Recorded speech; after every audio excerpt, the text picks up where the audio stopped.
Magandang araw at pinagpalang araw sa atin mga koys. Andito na naman pala si Kuya Marbs Fishing and Adventure Vlog.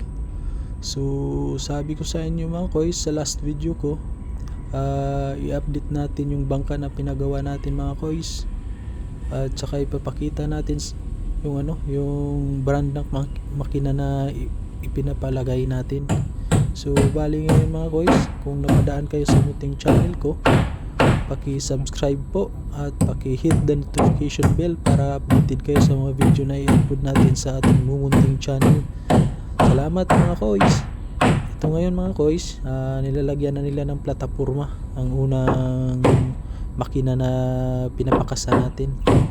Mayroon na rin siyang fittings, ihi tsaka ilisi mga koys, ang unang makina na kinakasa.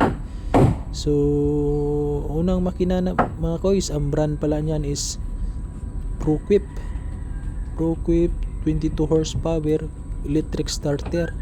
Brand new pala yan mga koys. Sabi nila malakas daw yan mga koys. Ang kagandahan lang din, matipid daw yan sa gas.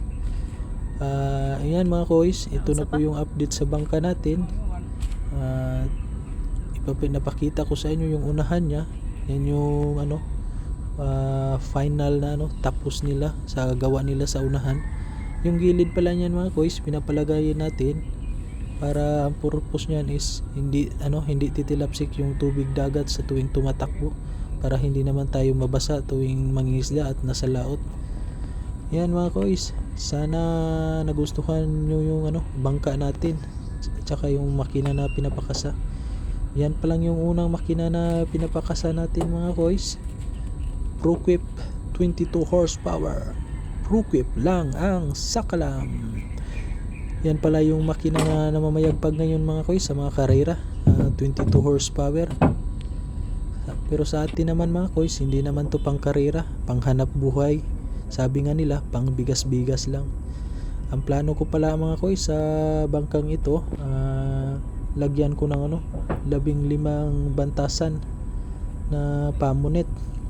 Kung sana po papalarin sa tuwing tayo ay mangingisda, maganda yung huli natin para makabili man lang ng bigas-bigas. Ayan mga koys, naikasa na rin yung pangalawang makina. ProQuip din pala yan mga koys, 18 horsepower. Hindi electric starter pero may transmission yan mga koys. Yan yung kagandahan niya, pwede siya patakbuhin pa atras. 18 horsepower with reverse. Malakas din yan mga koys kasi low speed. Sana po mga koys maganda yung tandem ng 22 horsepower tsaka 18 horsepower na makina. Sana mabilis yung takbo niya at maganda yung performance.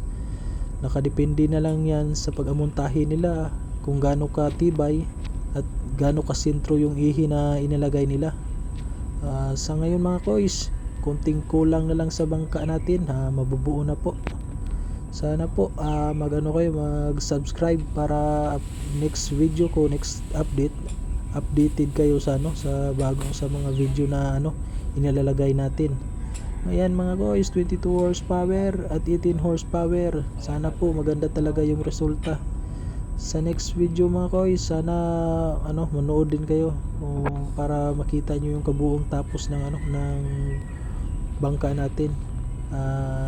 Sana maganda yung yung resulta ng pagpintura at pagmasilya niyan para maganda yung forma ng bangka natin.